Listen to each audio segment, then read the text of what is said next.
Hey there, everybody. John Gums here with Dakota Grappler, coming to you live on a Wednesday night. Going to talk some wrestling. We're going to have quite a few people coming on. We'll have Facebook going. We'll have YouTube going.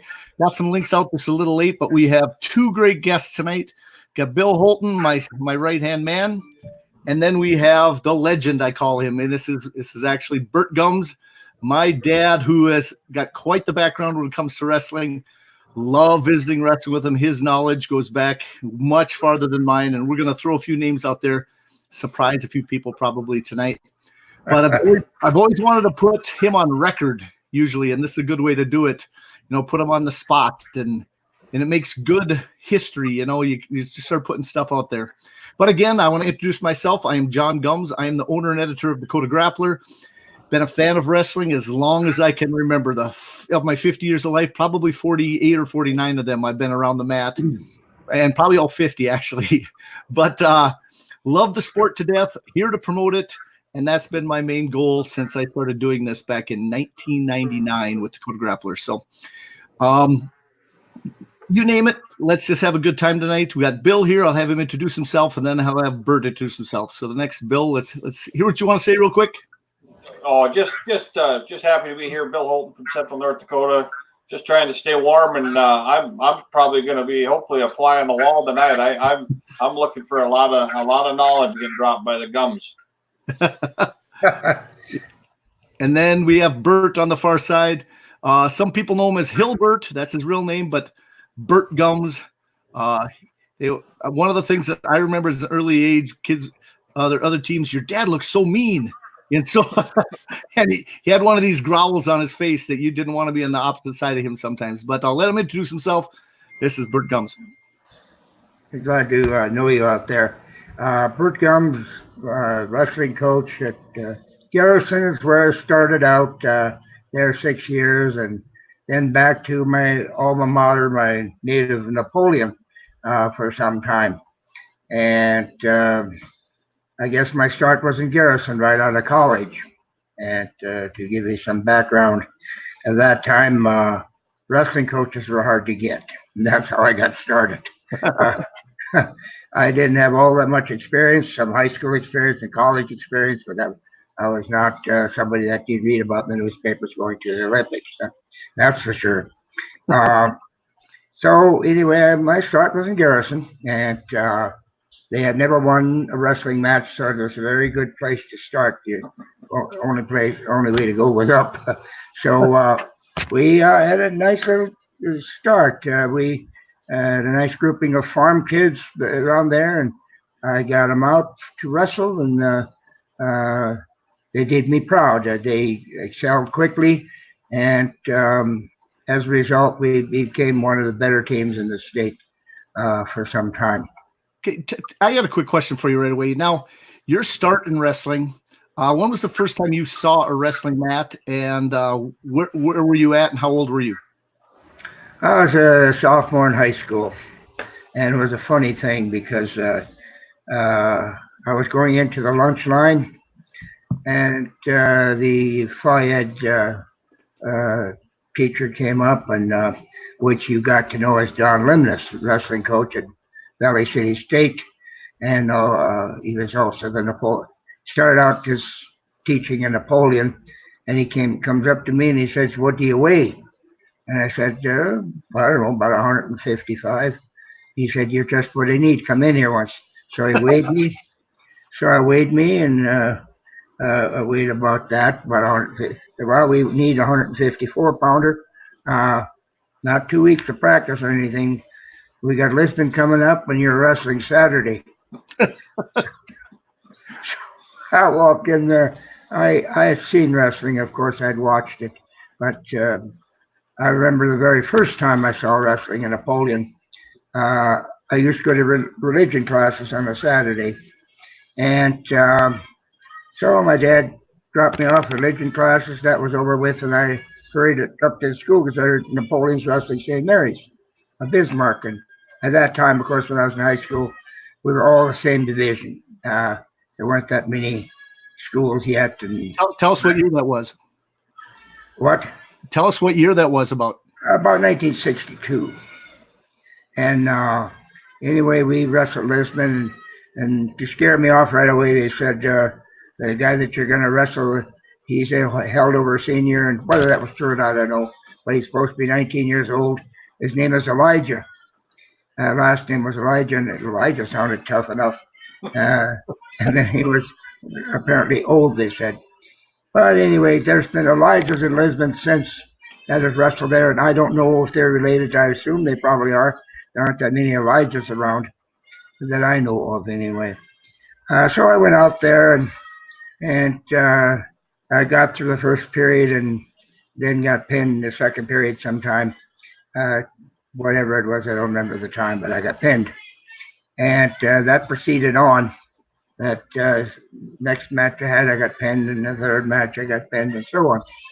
And we had a big match coming up with Mandan, and we were up there, and I remember the school bus dropping in behind the high school there and dropped us off, and we go in there, and we had all these older Napoleon wrestlers that were pretty good. You know, they were state ranked and all that, and guys like Jerry Kuntz, he ended up going to school at BJC and took second in the nationals, and he went to Valley City and placed in the nationals. Became one hell of a coach too. He went down and he yanked at South Dakota. They won mini state championships. Then he established himself in Florida, where I became one great coach. And we're on Facebook a little bit now. We don't talk wrestling. We got some of it. Could you do me a favor? And sure. in the background, Mom has the TV on pretty loud, I'm guessing. have her turn it down. I'm hearing the little squeal of what she's doing. Laura, okay. Turn. Yeah. It's a family show, I guess. And okay. Now you were talking. I want to interrupt you a little bit here. Now, as you went, mention some guys on the name on your team back in 1962 to 64, or 50, before 64, so you can mention some of those names in Napoleon besides Don Lemon. Okay. Well, there was Whitey Schwarzenegger, we called him. And anyway, he ended up being a very good wrestler. He was wiry and hard to wrestle. He could bend into a pretzel. He ended up going to Dickinson State, and he only stuck around for 1 year. But I remember his claim to fame was very early. Dean Bachmeyer was the first national champion from North Dakota. NAIA, he was a longtime coach at Minot State. And Schwarzenegger wrestled him, and he beat him, and that made the hometown paper. He was older than I was, and boy, we thought he was all world, of course. He beat a national champion, but we didn't realize, there's good, better, best, and that wasn't it yet, Anyway, Dean Bachmeyer, of course, and then Dennis Freestead. He was from Napoleon, and he did us very proud. He won the college championships, and he went to nationals, and at one point he was ranked very high in the nationals. I can't remember exactly how high, but I think it was in the top 3 in the NAIA. Well, very well-known coach in Valley City for many years. Yeah, absolutely. 25, 30 years. And what a gentleman, great guy. Learned a lot. I remember him coming home for Christmas and then practicing with us. And we were just, like I said, wrestling coaches were hard to get. And the first guy I ever had after Lemnis, he just did it because to keep wrestling going in Napoleon. His Lemnis left. And so I had him only for that short duration. He went on to Fargo, NDSU. And at that time, he told us that he had a better wrestling team in Napoleon than the wrestlers he acquired at NDSU. And it was very poor at that time. And of course, Bucky Mon and all that history that has followed. And from NDSU getting his master's, he went to Valley City, where he became the wrestling coach. Okay, now I'm going to transition you a little bit. You had quite a few state championship teams along the way and had a nice little run in the early 80s and late 70s, early 80s. What was the biggest transition when you came home from Garrison to Napoleon? What was the biggest transition you made? Well, I like to believe that I had to. Well, actually, I'm backing up one half a second before that. Tell us about the end, how your wrestling teams in Garrison ended up in the early 70s, and then when you did your transfer to Napoleon. Tell me kind of what was the toughest transfer. Okay, my third year in Garrison, we came of age, and we were ranked high in the state, and we had put on quite this 4 great teams that I guess high school teams, Class B. And my first year coaching was the first year of Class B. It was in 1968-69. And there's so much to say about that first year. My first year was very impressionable where I was at and what things it transpired. But 68-69, first year coaching, we really developed. Like I said, we were young farm kids and all that. And second year, we were doing very well. And then the third year there, we were ranked second in the state behind Belcourt, Turtle Mountain.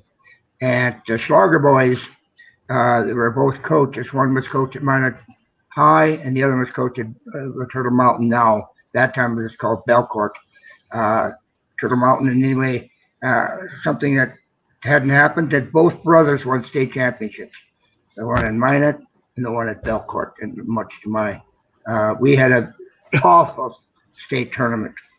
And we had a terrible state tournament. We were ranked second, and I thought we deserved to being second. At that time, all the names were drawn out of a hat. They were not, there was no bracketing. Matter of fact, in all of my years of coaching, there was no bracketing. And there was no, that would have been much. No seating. No seating, yeah. No seating. That's what I meant to say. Exactly. Thank you correcting me there, Bill. No seating. So you could be with the number 1 seed. Matter of fact, they got number 1, 2, and 3 could all be in the same side of the bracket. And they also had this dumb thing back then. If you got beat by the guy that didn't make the finals, if this guy lost, you never got in the wrestlebacks. Because they only top 4 people could place in the state. And there was no 5th place, no 6th place.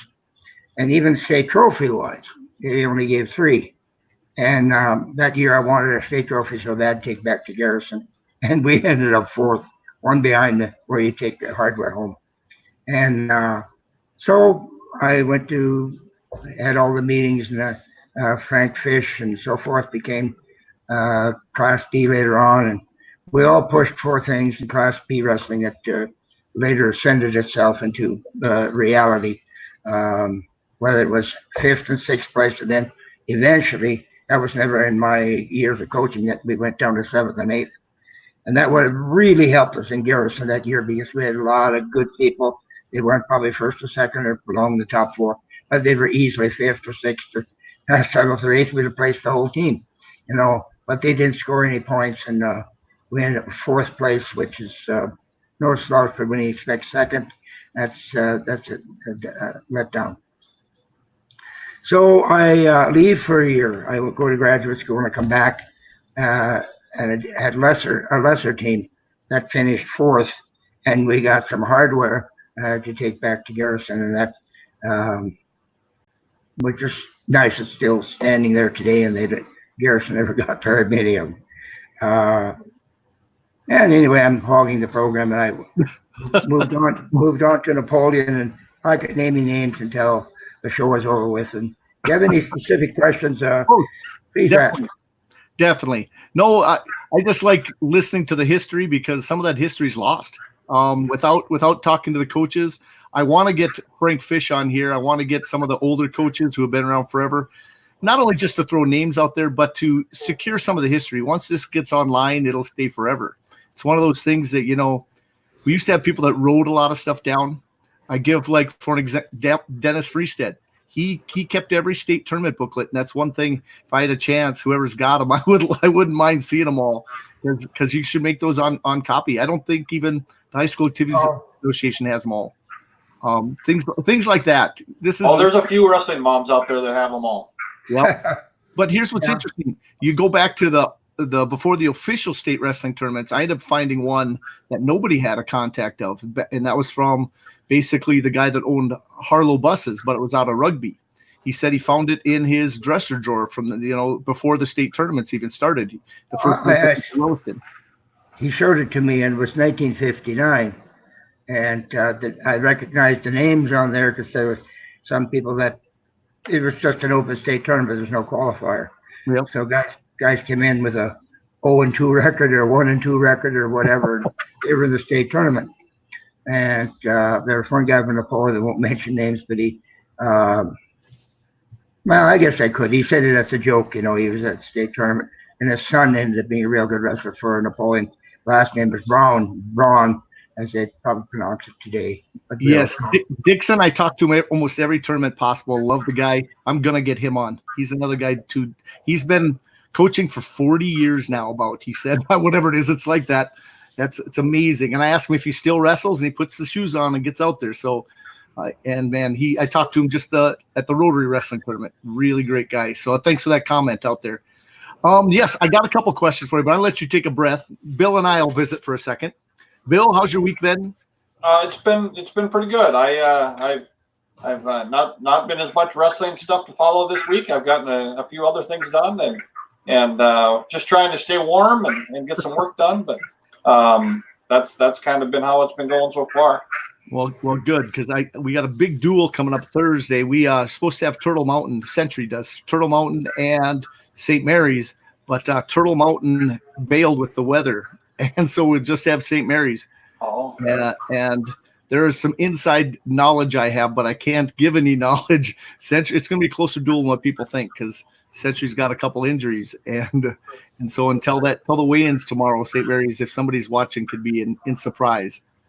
Oh yeah, I saw that was a duel coming up, and I didn't realize that Turtle Mountain had bailed out of that one. So that'll be a good duel. Where is that going to be held at? That's actually St. Mary's has got a brand new high school. It's at their new facility. It's at their new facility. I'm looking for it. I haven't been in that building yet, so I'm looking forward to that.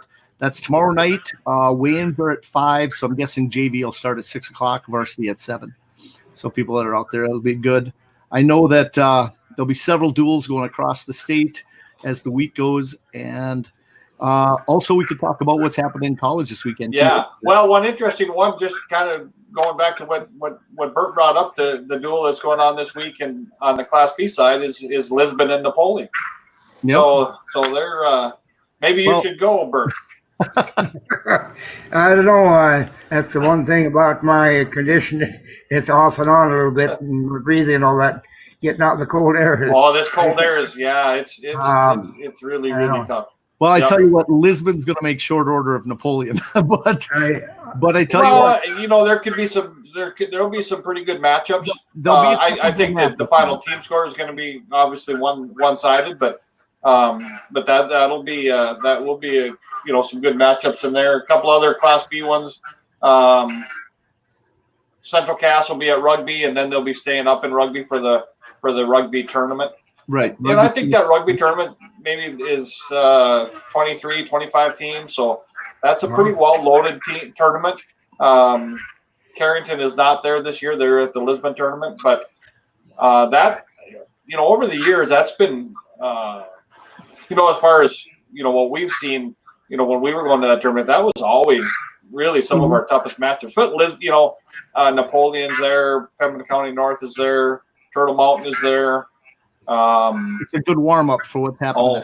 St. Mary's will be there. There'll be 14 champions that come out of that tournament that'll all be very, very tough. So that'll be a good tournament. Yes, definitely. Okay. We'll talk more as it goes. I got another question for you, Bert, as we go. Okay, now, question for you when it comes to where did you start picking up your knowledge for the sport itself, or how did you just dig in? And I know you like to do the basics, but tell me what, as a coach, what they should do to, get. I know Barry still has your manila or your yellow tablet full of your notes, but tell me. I went to wrestling camps a lot, and I remember going to down to Ames, Iowa. You kids were all small and yet, and mother had relatives in Illinois, so she just dropped me off in Ames, Iowa, and where the clinic was at, and she took off from there with you kids and went on to her relatives in Illinois. And I said, I'll figure a way that I can get out of here. I'll find some coaches or whatever. We'll figure it out as we go. So I was there, and they more or less stayed in the college dormitory. And Harold Nichols, he was the head wrestling coach at Iowa with Dan Gable and all that. Yeah, Iowa State. Yep. Yep, Iowa. And they had an assistant coach that was marvelous. His name was, I don't remember, last name was Anderson. And I met him at several camps, not just Iowa, but I also met him in Colorado. I went to the Top of the Nation wrestling camp, and I took my family along again, and we stayed in the cabin there, and rather nice place there.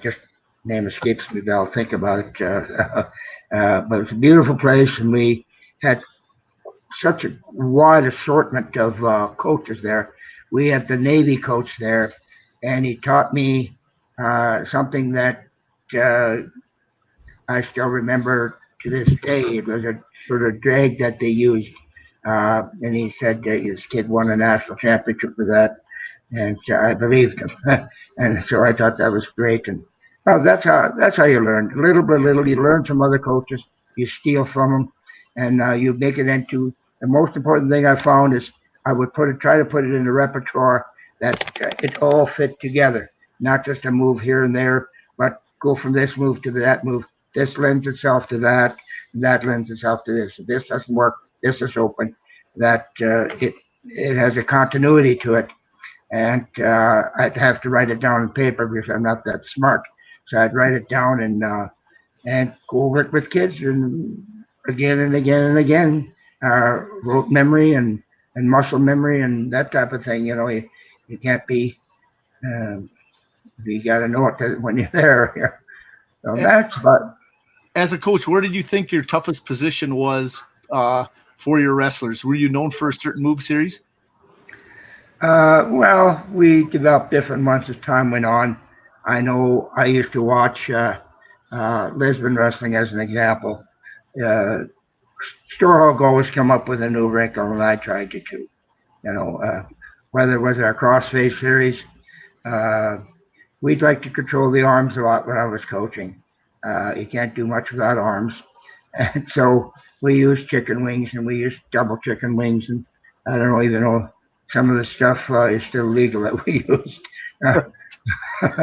But crazy thing, you learn funny moves, through the years. Some you thought you made up, but then you see them elsewhere, and they were not made up because somebody thought them before you did. But we used to think we made up moves. But I don't know. I think you probably prided yourself in the condition of your guys.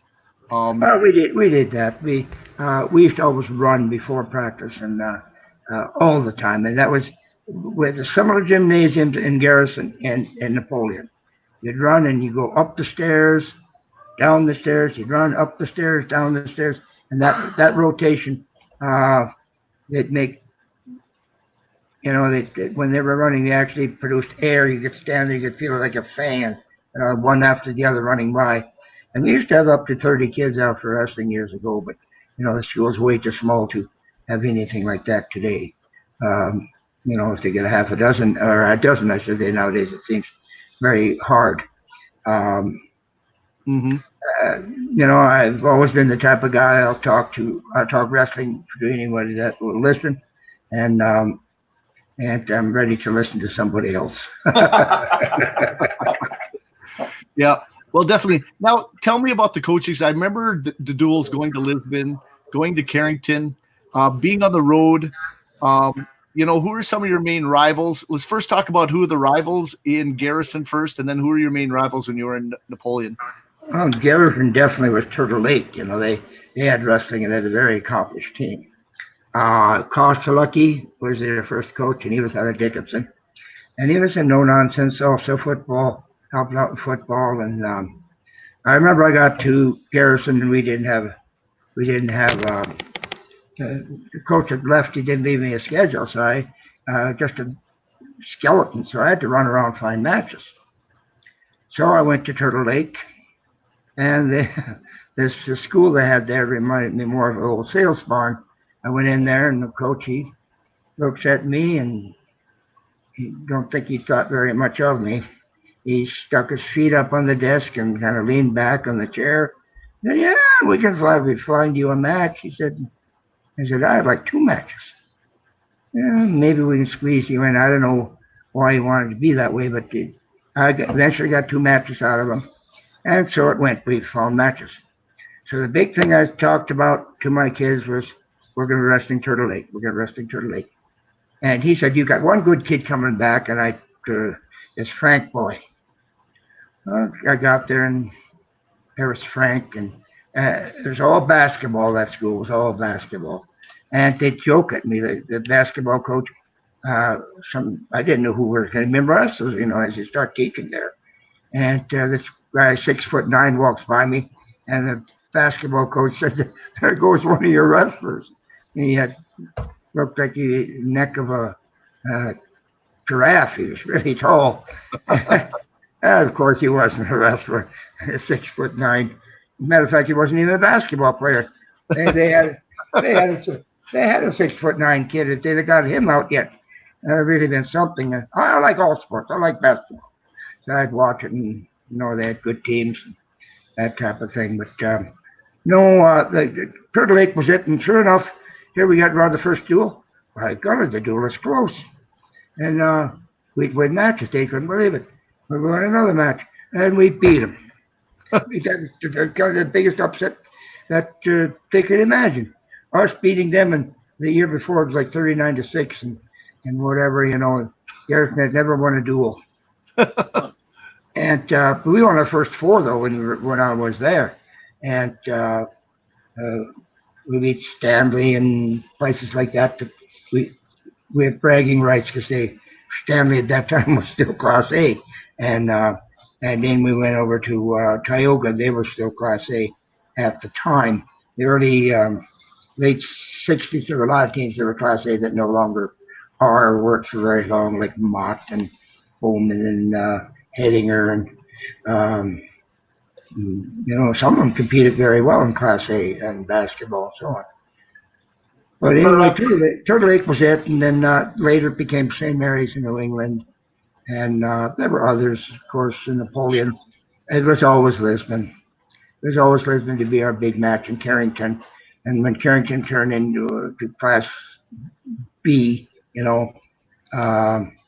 we went up there, and they came down there, and we had the most memorial match with Carrington one night. Do you remember who the head wrestling coach was in Carrington at the time? Yeah, it was Al Larson. Was it Larson? No, it wasn't Larson. It was the other guy, the dark-haired guy. He went out to Roundup, Montana. Can't think of Humphrey. And he had a couple of sons that were very good wrestlers. Yep, one of them is still coaching in Montana. Okay, yeah, he went to something like Roundup, Montana, or something like that. I think you're right. Yep. And, so back then, how far did you travel for duels, or how much did you travel across the state when you're seeing different teams around the state? You're talking when I was coaching or when I was wrestling? No, when you're coaching. Well, we never went out of state. We went as far as Grand Forks. I think that's probably distance-wise, that was probably as far as we went. Of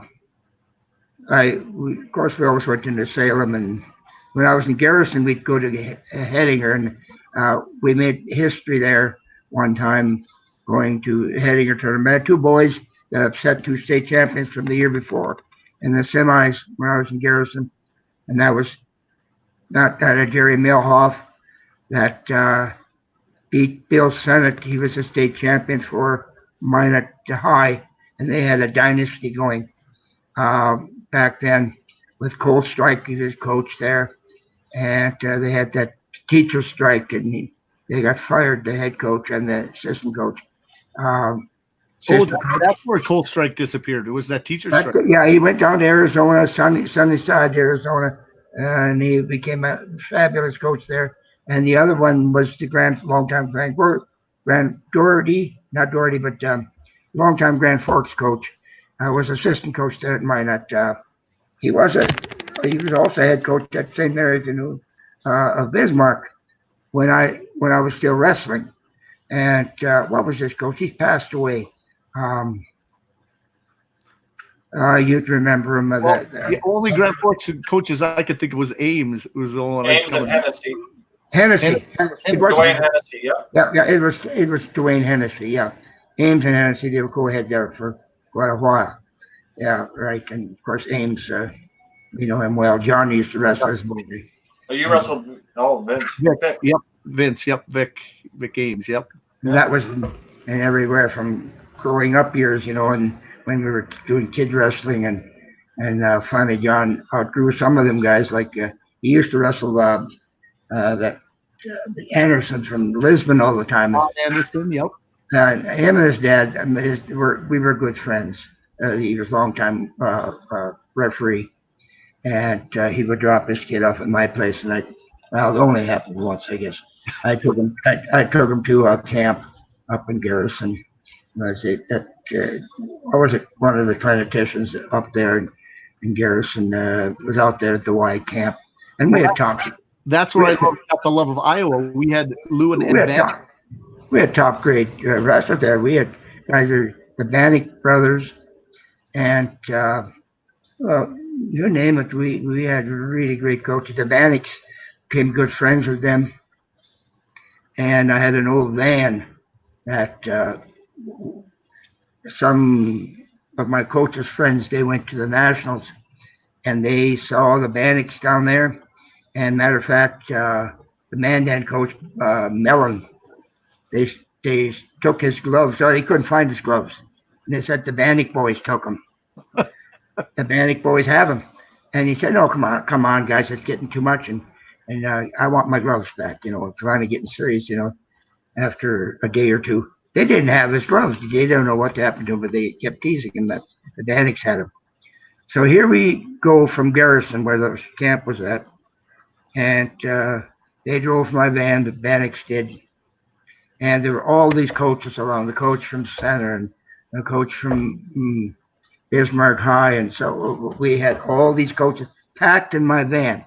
And I had this old van that didn't have back seats. It was like an old love mobile that had just a big bed back there. And they were every place you could think of. And drove from Garrison. From Garrison, from all over from the camp. And this was the night, so we drive to Bismarck, and we found an old pair of gloves. And so we had the Bannock boys go up to Mellon's door and ring the doorbell, and they slapped him in his face with the gloves and said, "Here's your gloves back." As if they would have really had them. An old pair of Farmer Union gloves with the fingers kind of wore through. And so these are crazy things that we did. Yeah. But the unity of all the coaches it's the same thing the way it is nowadays, where guess what? On the mat, you're enemies, but off the mat, you're your comrades. They were, it's funny how you think alike, you know, like some of these guys, I didn't get to know them right away, and it took a while. And Bismarck coaches, you know, and I got to be very good friends with Bismarck coaches, and most all coaches, except for very few that were kind of offstandish, and they probably didn't. They just kind of stayed in their own domain and didn't come out, you know. Bob Mellon was sort of like that, but he didn't really associate with other coaches too much. And he was very misunderstood. I got to know him some when John started teaching over in Mandan, and he knew, you know, he took the junior high program over in Mandan, and he really kind of helped out a great deal. And of course, he very suddenly passed away, which is so unexpected and very sad. Yes. Dave and I actually had lots of conversations about wrestling on the side. Great man. Love the guy. Yep. Definitely. Very good person. Yes. Okay, let's talk about your assistant, who's also now in the Hall of Fame, Barry McClary. Do you remember when he first came into Napoleon? Tell us a little story about Barry or something. Yes, I do. Back it up a little bit. I didn't have assistant coaches for a long time, and it got to be so hard because I'd have practices from time school right out till 6:30 in the evening. Because we wrestled on stage. We did that Napoleon and Garrison, and there wasn't much room. You stick 3 people out there, and you had to have people guard where the curtains were at, so they don't fall off the stage.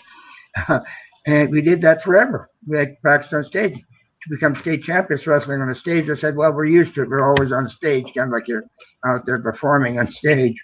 But Barry, he came into Napoleon. Matter of fact, I had a loyal assistant before Barry. Cam Bites. Cam Bites. He wasn't a real heap of knowledge, but what he knew, he was solid, and he was loyal. And I guess that is something I would ask for any coach helping at somebody else, that you're loyal, and he was. And so was Barry as my assistant Napoleon. He was loyal. He was very exuberant when he started out, and I had to sit him down a few times and grab him by the chair because we're going to know he's getting any penalty points here or there. And he was very excited, an Irishman. So very excited, very excitable, and knowledgeable, and I used him. I used what if you had a good assistant coach, you use him. You'd be stupid not to. And wherever I thought I was deficient, I said, you take over on this. And sometimes he took a few steps backwards because when you start kind of in the middle of something, you start doing something else, and it stands to reason you're not doing what you were used to doing, but you're doing something else. So it wasn't until he been able to take his own program over that it took some years to put into his repertoire. He used my stuff. He always said he used my stuff for a lot of the stuff, but he taught them kids stuff I didn't wrestle, that I didn't know and didn't do, and he did a marvelous job, a fantastic job. His kids were very special, and he did special things with them, and it stands up for anything you want to see. He did it. One of the best runs you could expect of a Class B team. How can you go through it and go your whole high school 6 years and win it all 6 years in a row? Barry was quite the coach, and he kind of an infamous a little bit with him too. Barry liked to explode a little bit, and the coaches knew it. But love the guy. He's another great asset to the state of North Dakota. Napoleon wouldn't be the same without him. No, exactly right. And he's good with kids, and he's also wrestling. He loves wrestling, and he's a native from out of Indiana, and so he's a Hoosier, an Irishman Hoosier. So anyway, I love Barry. Barry and I we've had a lot of good times together. Yep, definitely. No, I think your coaching career was ended a little short because you think of your total number of years. I thought that definitely could have probably spent more years on the mat. Definitely. Well, I could have, I guess. I left a very good team when I left Napoleon. The only thing I took from it was you, John. And when I left, because we had everybody coming back, and that was going to be my next state championship teams, I thought. And it didn't turn out that way for Barry. 1989, they ended up winning it the year after. Yep. Yeah. It would have been those same guys, Troy Jangula, Shannon Johnson. You go Rao. Jangulas and all those. Bumgarner, you can keep going down the list. That Jangula, his son is fantastic, Class B wrestler. And he won the Rotary, matter of fact, last weekend there. And his dad was a good wrestler. And I didn't have him as varsity. He wasn't up to that level yet. He was junior high. And Shannon Johnson was in my varsity. And matter of fact, we thought he'd place in the state. He had a bad week. All year he didn't have trouble making weight here. The week of the regionals, he was like 15 pounds over. And Matter of fact, I had to keep him in my house. And I had to have guys trailing him. I picked the guy for the hour to trail him in the hallways in school. Because he's one of those guys that could eat nothing and gain 10 pounds. You know how that goes. Well, we used to give them a hard time because they milk cows, and they used to say, "Hey, you can't just get the milk straight from the cow. It just." That's one thing about their family. I used to, I don't know, you do everything in a small school. I drove school bus, and they bring you for sort of a school bus, and you drive it at night, or if we weren't coaching, that was, and even in the morning, I hated mornings. Get up and drive this kid, go to pick up the kids and come to school and get out of that school bus and go in the classroom. You know, that made for a long day. But teacher didn't pay that well. That extra little bit of money you could make was nice. But that's all. Yep. Okay. Well, Bill, let's talk a little college. We're going a little while here already. We've gone 40 minutes talking to Bert, and no, let's talk what's happening this weekend with college. You're a college man. If you have any questions for Bert, feel free, Bill. I've got one question. Okay. You know, so you were wrestling in high school at Napoleon in the late 50s, early 60s, and 60s. 60s. Yeah. Okay. Yeah, I graduated in 1964. Okay. So and the one guy that I remember wrestling in high school from Carrington was Steve Reimers. Oh, really? Yeah, and wow. Matter of fact, I had close matches with him, but I beat him both times. Oh, good.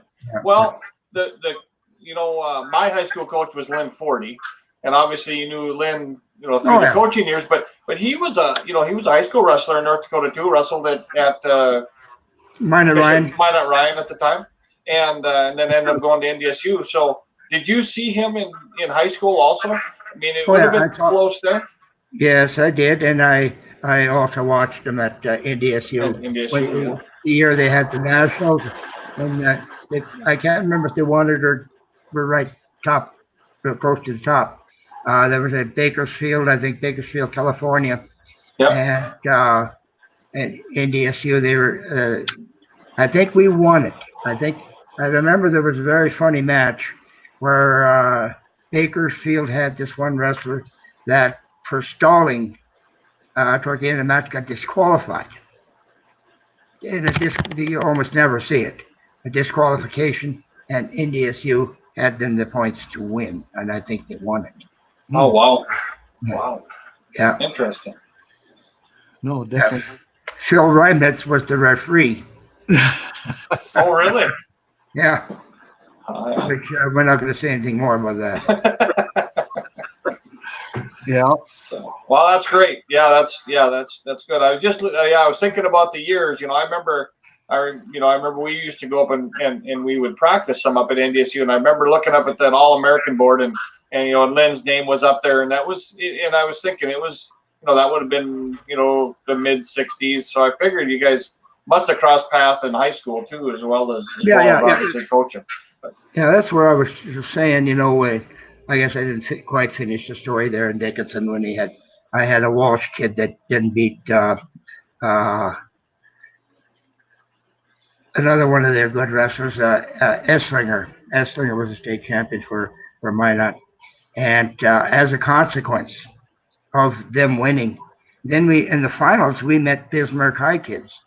And they were not state champions, but we lost both matches. We lost to Milo Trusty. Remember Milo Trusty? His younger brother, we lost to him in one of the matches. And the other one was to an O'Brien kid. Very good O'Brien kid. I don't know if it was Pat O'Brien or one of those good O'Brien kids in the finals of the Dickinson state tournament. And a guy that Morris Martin. Anybody who went to Dickinson State would remember Morris Martin. They all tried imitating him. He was an old man at that time. And he was there. And later on, he would really help us out because our regional was at Dickinson and St. Mary's and all them. And nobody knew any Garrison wrestlers. Basically, Morris Martin was there. And he remembered these two kids winning in the semifinals. So he helped me in the seating meetings on that because he was the tournament manager for the regionals. And at that time, Grenora brought some wrestlers. They had good team, and they now have wrestling again, but they didn't have wrestling for 30 years. Right. Grenora had wrestling, and they had some of the best records at that tournament. Well, what do I know? Records are records, and I didn't know that their records. I don't know who they won them against, but they were like 12-1 and all that. And St. Mary's obviously knew they'd always take, if their guy was seeded number 1, St. Mary's New England took the 4 seed. And sure enough, they were falling left and right. St. Mary's knew what they were doing.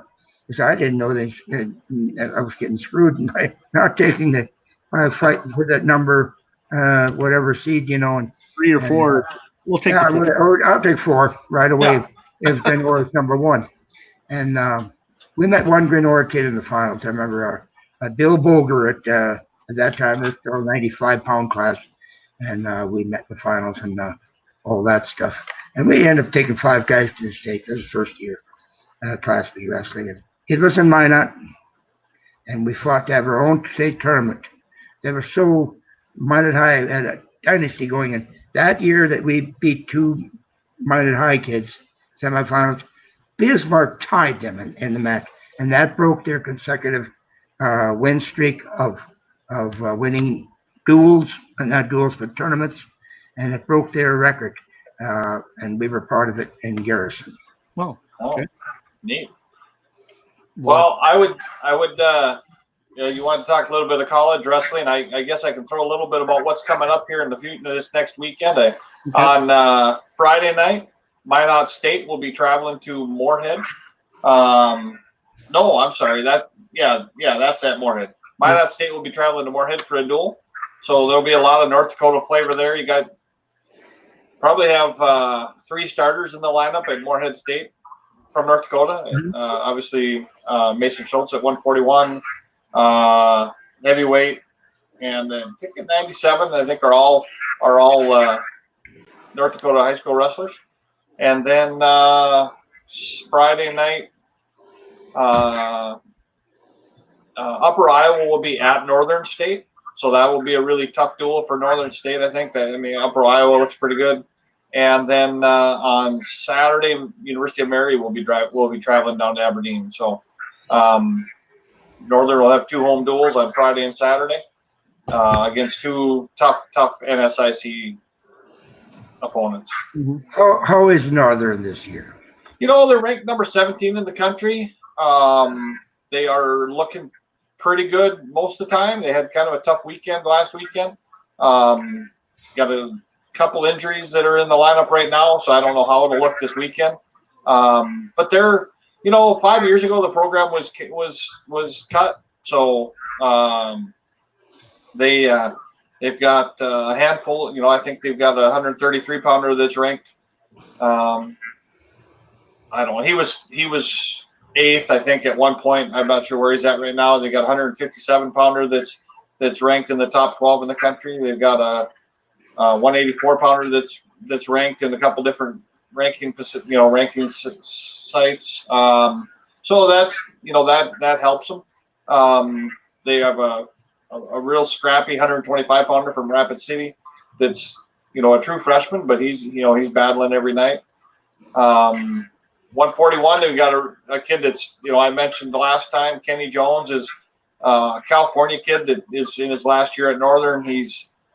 He had 2 tech falls, 15. I think one was 15-0 and the other one maybe was 17-2 or something. 2 tech falls actually on the weekend. He's really starting to roll.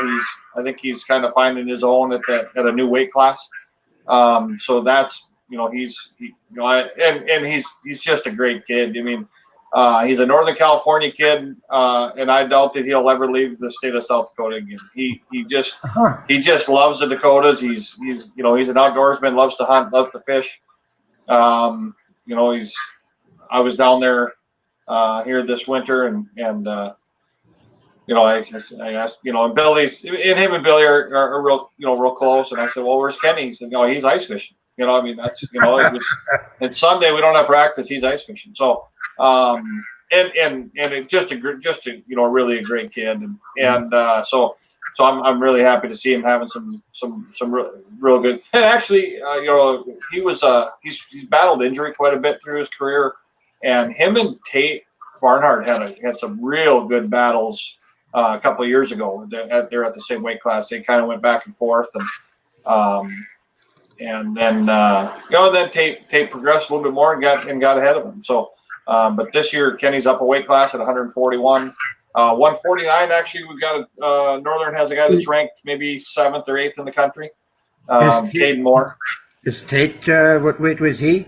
Tate is graduated last year, so he's okay. He's gone now. If you're a Mary fan, that's unfortunate. If you're a Northern fan, it's a good thing.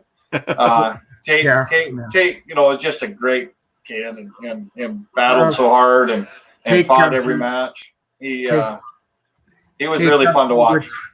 Tate comes from good stock. His dad was a great wrestler. Yeah. No, really a great family, and I've enjoyed following. We end up at the same regional tournaments, the same tournaments, so it's been fun for quite a few years. And it was kind of the same way in high school.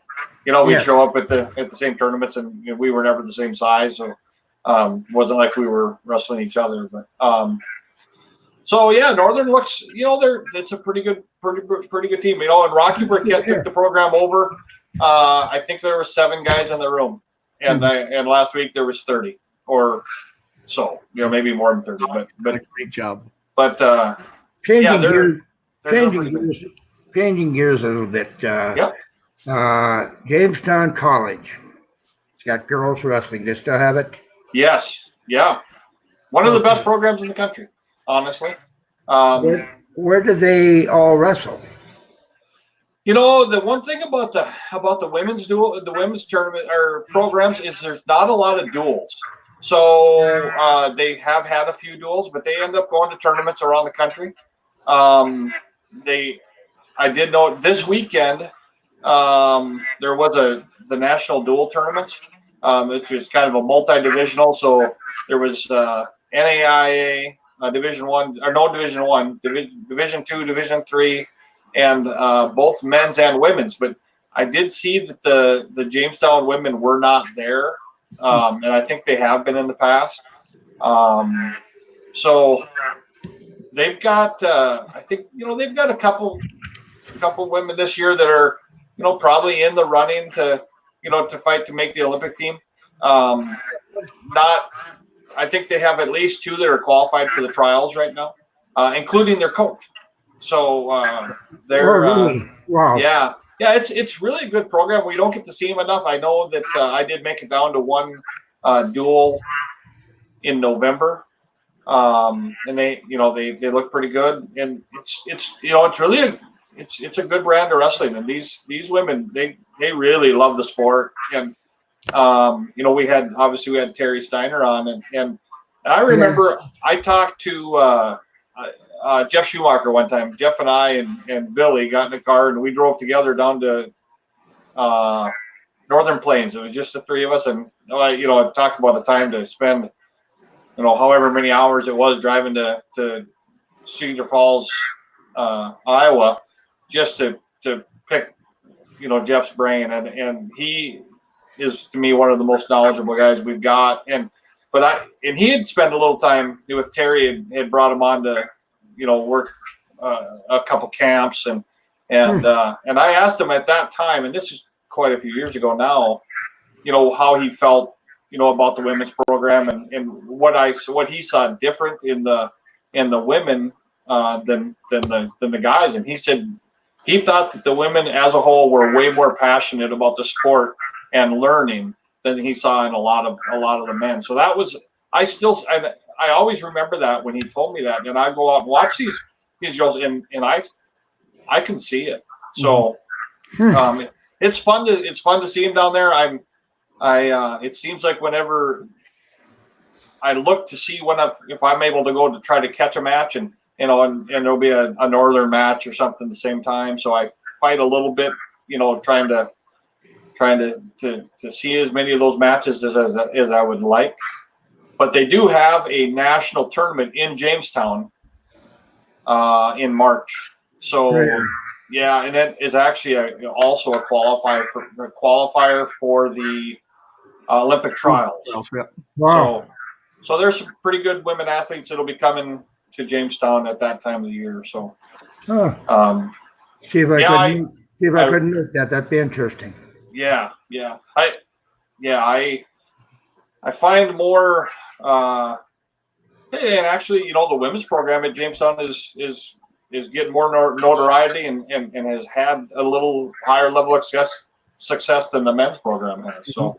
I'm hoping for the men to grow, and you know, I keep waiting for them to make that jump, but it's been a while. Yeah, you got to give Jamestown College a lot of credit for doing that, and you know, and in the era where wrestling was dropped in so many schools, which still makes me mad when I think about it. Then they kept theirs, and you know, and I don't know, you know, Minot State brought it back now. And you know, like my alma mater when they dropped it, and I was thinking Valley City, you know, and all the memories I have, and the coaches that came out of there, you know. Yes. And you know, it's like any college, Dickinson or Minot or whatever. When you don't have it there for a while, you know, it's hard to get back. You know, it's So, but anyway, thanks, Bill, for what you do. And one more thing I want to mention too. Tomorrow night, if you have a chance, got number 1 and number 2 Bismarck Minot duel tomorrow night. That's right. I can't forget that one. I just thought about it. I'm going, what did I forget high school wise? And I know isn't Carrington at Hillsboro? No, that's not correct. No, that was back in November, or early January. That duel was on the original schedule. I saw that on the calendar, and I don't know. I wasn't gonna. Yeah, no, that duel's already happened. So. Okay, I thought so. Okay. Yep. No, Carrington actually has the entire week off. You got that tournament. They got to help work. They will be working hard, and that's actually a pretty exciting thing. I think it's the first ever. I would have to believe. I mean, you know, Bert could tell us if there was one in the past, but North Dakota Class B JV state tournament. You know, there's not the JV wrestlers are kind of few and far between in a lot of these Class B programs because they don't have enough kids and everybody ends up starting. And if they are not good enough to start, or if they're behind someone else, you know, or just piled up at different weight classes, they don't get enough matches. What's the criteria to being in JV? I think it's anybody that's not going to be the starter come the next, you know, when we start getting to East West. And I will be interested to see it, who is all in the lineups. There is 165 wrestlers that are registered right now. So there's a number of 20-plus man brackets. I think every bracket's looks like more than 20. So are you going to drop below the 106 pound weight class? Yeah, I think it's 90. 90, 90, 98, and then 106. Where's it held? Carrington. In Carrington. Oh. Yep. Very good. Yeah. It could never be a bad thing. No. It's a good, you know, obviously it's not something that's recognized by the state of North Dakota, but it's a good thing. I'll tell you, you know, we said that weight class, there's a 90-pound weight class. And I think there's 38 wrestlers in that bracket today. Wow. So, you know, we hear these things about around the country. There's people, you know, that want to change, and I think we have too many weight classes. I mean, don't get me wrong, but 106 is not one that I believe can be cut, and that's one of the times, you know, when people are talking about, well, if we're going to make fewer weight classes, we should get rid of 106. And here from 106 to 90, from 90 to 106, there's 88 wrestlers. That's half the tournament. So, yeah, it's crazy. I wonder, you know, if these numbers that are registered on track is correct, but that's what it shows like right now. So, well, I tell you what, that state tournament title with it is pretty awesome, because I tell you what, that turned out the junior high state tournament in Minot. Yes, that was never official. Turned into something pretty big. Yeah, and it never heard a thing. It was awesome. I'm just going off of what's showing on the track wrestling site. So if that's accurate, but I heard at one point earlier today that there was 165 registered, and it's more than that now. Mm-hmm. But that was what I heard earlier in the day. So that's that'll be fun. I'm going to be in Aberdeen, so I really probably should be there to help, but I'm not going to make it. So okay, there's a lot of good helpers, and I'm sure they're all think there's not enough. So awesome. Any last words they're Bert and Bill, because I'm going to call it a night. I've got to help a boy do a little bit of homework here before my wife gets on me. And so my last words I'll say after you guys. Bill, anything you want to say? Last words tonight? Yeah, absolutely. I'm just really, really blessed to be able to listen to Bert tell some stories, and we couldn't have it. It couldn't be long enough, to be honest with you. I mean, I love the sport. I've been around it, a long. I feel like it's a long time, and there's a lot. And I always knew, obviously, there was a lot of stuff that happened before I ever showed up in the sport. And we've talked tonight about coaches like Vic Ames and like Vince Ames and Dwayne Hennessy, and those were the first guys that I ever really was coached by. Outside of a gym teacher in an elementary school, and then moved on to Lynn Forty, and so those are guys that Bert saw, when they were high school athletes, and it's really fun. It's fun to see. We mentioned, and this kind of popped into my mind. We talk about wrestling camps, and that's where you kind of your mind gets opened up a little bit. And the first wrestling camp that I ever went to was at the University of Jamestown, or Jamestown College at the time. Mm-hmm. And then the next one I went to was Milo Trusty put on at Bismarck State, and went on from there to NDSU camps and they weren't J-Rob camps at the time. It was Iowa intensive camps, but it was J-Rob's camp. And I went to it's just it's fun to kind of look back and see how that comes, and that's where the love of the sport kind of got built in me, I'm sure. I wasn't as great an athlete as a lot of these, and not nearly as good as the one that also was raised in this house here. But it was, it's a sport that has given a lot to us as a family and to me, and to kind of get the chance to talk to Bert and kind of see, some of those Napoleon teams that you left with the McClarys, and I was involved in that Carrington program at that time, at the end of that run, and we took a lot of beatings there too. So it's fun to hear. Yeah, I'm proud of the people, I guess, that I coached that went out to coaching too. Wayne Shear would be one of them. He went to South Dakota, had many state championships, and South Dakota Hall of Fame, and of course he was inducted a couple of years back or so into the North Dakota Hall of Fame, and well deserving. And if you knew Wayne, he's just a good person, not just a good wrestler or wrestling coach. He's a very good person. I knew the whole family, of course, from Napoleon, and I coached all the boys, and Rick was a state champion also in that family, and Kyle was a state placer. Never was state champion, but a state placer about 3 times or so. Bill, it's been a pleasure talking to you, and especially somebody that's so knowledgeable and easy to talk to, and keeps up with the college front.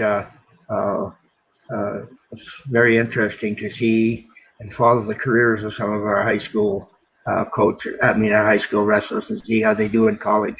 I don't do that very much, but I like to hear it. And so thank you for that. And absolutely, we'll keep trying to bring that information out there.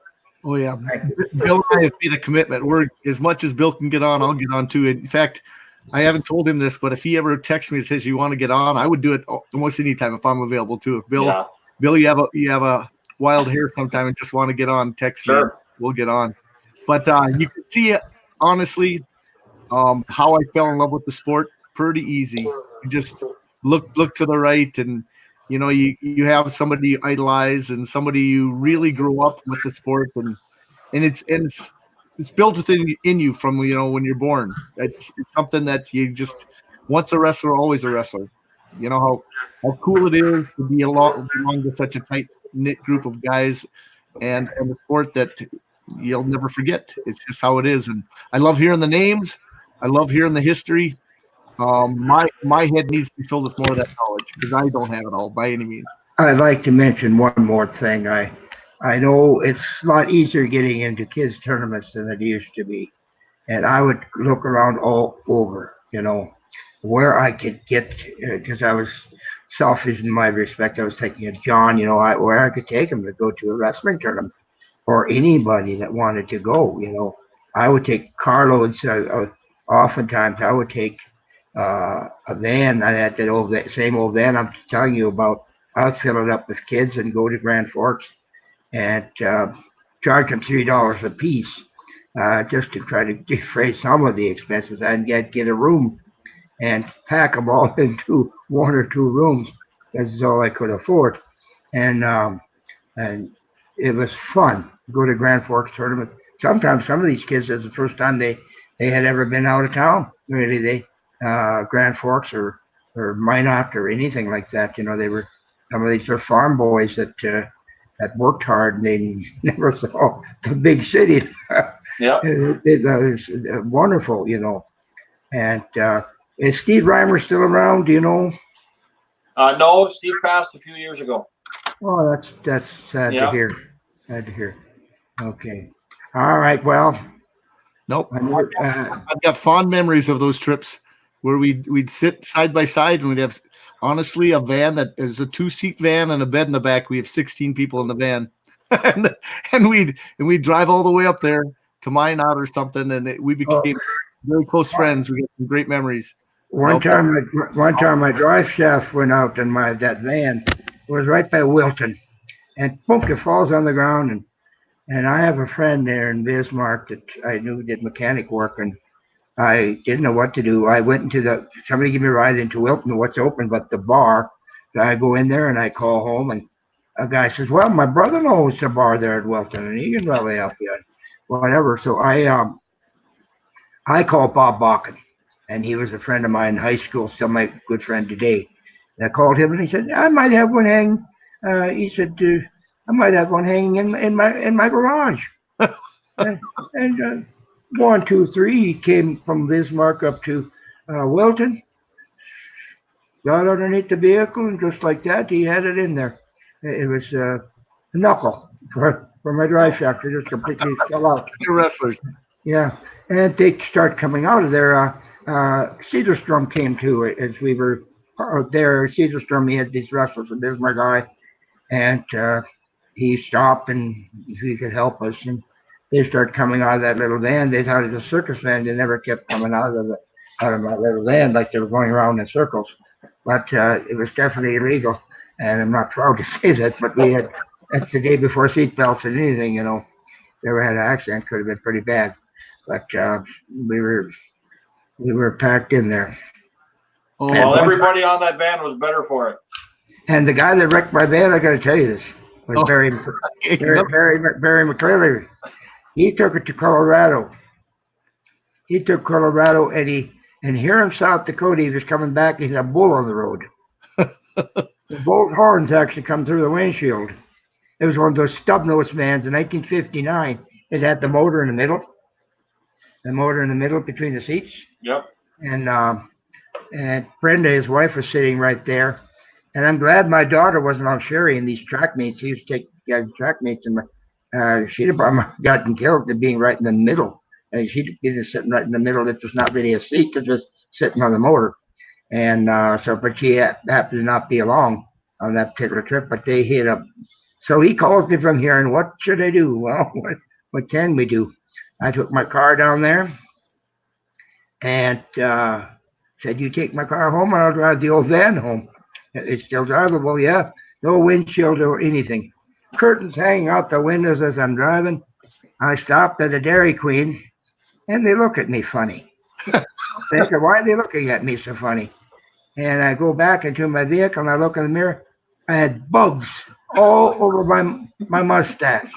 I wore glasses at that time. Bugs on my glasses, and What a sight that was to have a guy all full of bugs and not know it. Eat ice cream. Eat ice cream cone. Yep, that was my experience with that, and Barry reckoned that old van. But I traded that van later on for. We kept School bus. The school bus had a tired motor, and I bought that, and I put the motor from that van into the school bus. And, yeah, all right. My first vehicle I drove was that school bus. Taking John to these tournaments was fun, and John was never nervous. He'd go sleep in between matches. He'd lay on the bench. He said, "John, you can be up pretty soon." Okay, get up and dress and go back to sleep again. And they were all like, they didn't put him down to 4-man brackets. That'd be like 39 in a bracket. You know, you got to wrestle 7 times. You know, you get into the finals or wrestle. That's the way the early Fargo tournaments were. There was the bracket, and one time, Milo Trusty said he's going to put his son into 2 brackets. I said, do it with John. So I took him in 2 brackets too. The 8th grader, I had him in the 1 division and also put him in the high school division. Yeah, 15 matches that day. Like a lot of matches. Well, no wonder you slept between matches. Yeah. Well, I don't think he doesn't think he had much time to sleep that day. Because we were going one way then the other, back and forth. Well, he got in the finals of the younger one, then he got in the finals. Who he gets in the finals with? Mon's son. Brett Mon, yeah. Brett Mon got in the finals with him, and well, he didn't get pinned, but he didn't win. Yeah. Oh yeah, but I tell you what, I didn't know Brett Mon at the time. That's the funny thing. No, I know. Yeah, I didn't know. Right. But yeah, that was one of the first times Fargo experienced wrestling a girl. And I'll give you my dad's, and this will be my last story of the night, and thank you guys. But it's about the 3rd or 4th, maybe it's about the 5th round of the tournament, because we're in a ways already, because if you get to the 5th round, you're getting closer to placing. We had the old black points at the time, and good points or whatever they called them. So if you had so many scored against you, you'd be eliminated. And when you get 5 matches along, if you haven't lost 2, you've won at least 4. And here I've got a girl from Perm, and this one was from Perm, Minnesota, and it was the coach's daughter. My dad, I see her go out to the mat. My dad just taps me and says, "You ready?" And I said, "Yeah." And he goes, "We don't lose the girls." and I go, "Uh-oh." And I was going, "Uh-oh," because I hadn't paid attention. I didn't know she was in my bracket at all until all of a sudden. And I just remember getting out and throwing her in a half and pinning her because I didn't want to lose. This was like my toughest match of the tournament right there. And we don't lose the girls. That's all he said, and just let me go. It was out there. But that's another thing. As a coach, as from today, I've always recognized my dad's voice. It could be 1,000 decibels, and he could yell stand up, or he could yell switch, or he could yell something. I knew it was my dad's voice. He could be in the stands. Coach, it didn't matter. You know, it's kind of crazy how that is. If he said something, I don't know how your experiences were, but I think there's a lot of guys out there that just can pick out a certain voice. Maybe their mother in the stands, or you know, it was funny. I was taping a match at the Rotary, and I got one more story, but I kept the volume off on my phone, and there was this lady behind me yelling, "Come on," to her son, and the guys are just laughing around me. Yeah, that's a Wahpeton mom, but but they thought I had the volume on. I didn't. That was the 220 final match with Wahpeton in the Rotary. But guys, again, we've gone for way more. I gotta mention one thing as long as I think about it. Okay. My brother was a loyal fan. He never wrestled or anything, but he came to all the matches, or John's matches. He just got to really liking it. He followed John around. He was like John's favorite. He didn't. So he started doing that when I was in Garrison yet, and I didn't have an assistant coach. And I had 2 guys wrestling at the same time. So I said, "Elmer, why don't you go just sit down in the other chair?" And I had a very good wrestler up there, and I knew he wasn't going to lose. He could have anybody sitting there. So my brother went over there, and he saw some of the matches. So the guy puts in a double chicken wing. He's turning him over. And my brother says, "Figure 4 the head." And, of course, that was illegal. And the guy does exactly what my brother said, figure 4 the head, and what illegal for the figure 4 in the head. You could have or scissors. I think he said scissors but there was even worse back then. You scissors the head or whatever it was. And I'm looking over there. So he got penalized and had to start over again. But I found that funny. That he listened to my brother coaching out there. That's pretty good.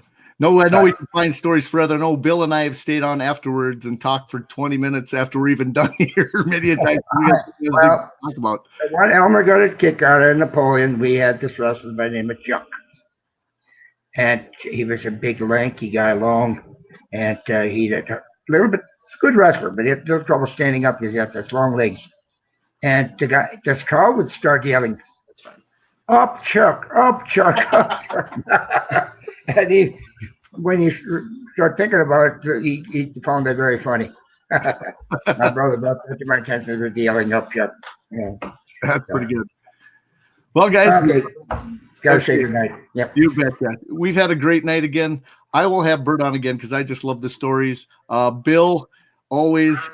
Again, John Gums, Dakota Grappler. Go down, subscribe, catch some videos. We love talking wrestling. We're going to try to just keep you informed of what's happening out there. We will be on again Sunday, breakdown show. Got a couple coaches I requested. I'm trying to get Randy Berwick on very soon. I requested him, and then I'm trying to get Troy Steiner on very soon. We'll also have several other coaches. If you want to get on, I got some South Dakota coaches waiting in the wings. I've been kind of neglecting a little bit of that. But I had Tom on Sunday, but we'll get some of the other coaches on again. Again, thanks again. We've gone for way longer than I thought. You guys have a great night. Promote the sport of wrestling. That's what we're here for. Guys, go watch some wrestling. You betcha. Have a great night. Thanks again, guys.